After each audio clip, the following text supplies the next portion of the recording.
China 2016 की report की मतुंग इन्ना हाइरी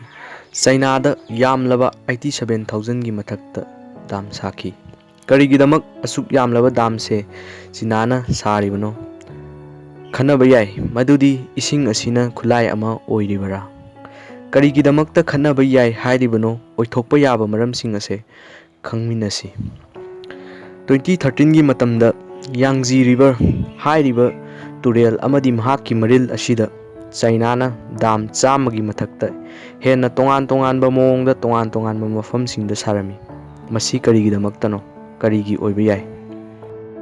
मिजेंग सांग उबा ngamba China नि Mekong River one of the longest and the most important waterways hainaribani Mekong River पृथ्वीगी मनुंगदा Asangba तुरेलगी मनुंग चल्लिबा ख्वाइदगी मरु ओइबा इसिंगी लंबी अमनी हाइरिबा तुरेल असे साउथ वेस्टर्न China हौरगा म्यांमार लाओस थाईलैंड कंबोडिया अमदी वियतनाम हाइरिबा कंट्री मंगा असे फाउदुना चेली Mekong River असे लानसांग रिवर हाइनसु China सिंगना खंगनै हाइरिबा तुरेल अमखक असिदा China ना यामद्रबदा दाम 13 की मथक्ता साखिरमी मसी करीगिदमक्तनो करी तौनबगिनो साउथ ईस्ट एशिया की ओइना मियोय 60 मिलियन की हिंगनबगी इकोनॉमिक लाइफलाइन ओइना Mekong River अमदी महाकी तुरेल मरी सिंग असिना ओइरमी दैट इज व्हाई China ना 60 million people असिगी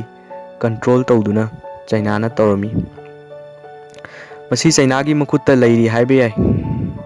another example अतोपा example अमा पल्लबदा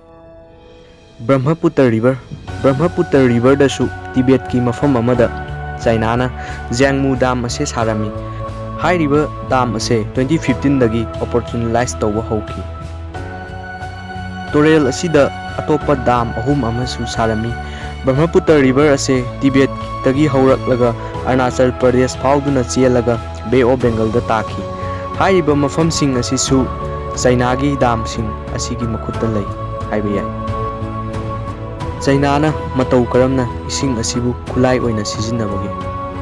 जियोग्राफिक की मतुंग इन्ना China दगी हौरकफम ओइरगा 18 डाउनस्ट्रीम कंट्री तमना इसिंग असे चेंथै हाइरिबा 18 कंट्री असिनदी असिगुमलबा खुदोंचाबा असि खंगलमदे मसिगी खुदोंचाबा लौरगा China ना दाम सिंग अमदी मखल कयागी इसिंगी फ्लो कया सेमदुना वेपन अमा ओइना इसिंग असि मतौ करमना फाजिनगनी कदाइदा चेलहनगनी कदाइदा चाहनगनी कंहनगनी हाइबदो मखोइगी मखुत्ता लै इसिंग असिबु थिंजिनबा थमजिनबा हाइबा से मखोइगी मखुत्तनी मनिंग तमना चेलंबा इसिंग इचेल अमबु लेफनबा हाइबसिना मरम ओइरगा अकोइबा अदुगी उवा अमदी इसिंग जीबा सिंग असिदा कयागी मतिक सोअली हाइरिबा थवोंग सिंग असे हाइरिबा इसिंग लंबी सिंग असिदा सोइदनमकी थोकलमी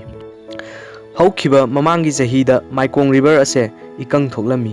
China नदी मदु insufficient rainfall ओइबगिनी हाइदना ब्लेम तौरमी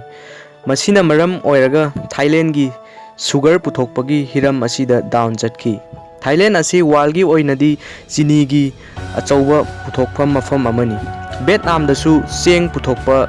लबुक कया अमा मांग ताखी लाओस अमदी कंबोडिया दसु इसिंग फंगदबा इसिंग चांग वाटपना मरम ओइरगा अमांग अता खुदोंग थीबा कया थोकी मसी कनाना थोहनबनो China ना नोंग तादबना थोहनबनी हाइना हाइखिबा अदो अरानबनी प्रूफ तौरखी सैटेलाइट की इमेज की मतुंग इन्ना China ना इसिंग इचेल असिबु थिंजिनदुना थमलमी जिंगोंग दाम Mekong River असिगी हौरकफम असिदा लैरिबा दाम असिदा इसिंग अदुकी मतिक यामना स्टोर तौदुना लैबा सैटेलाइट तगी कापखिबा फोटो असिना तागली था 12 चुमना मे 2019 दगिना एप्रिल 2020 फाउबा असि हाइरिबा दाम असे इसिंगना फुल ओइदुना लैबा हाइबसे सैटेलाइट की अहानबा फोटो असिना तागली अमदी Mekong River असिगी अतोपा दाम अमा नोजादु दाम हाइरिबा दाम असिदा मे 2019 दा इसिंग अमत्ता लेरमदे अदुबु एप्रिल 2020 हाइरिबा दाम असे असिसु इसिंगना फुल ओइरमी असि कदाइदगी लाक्लेबनो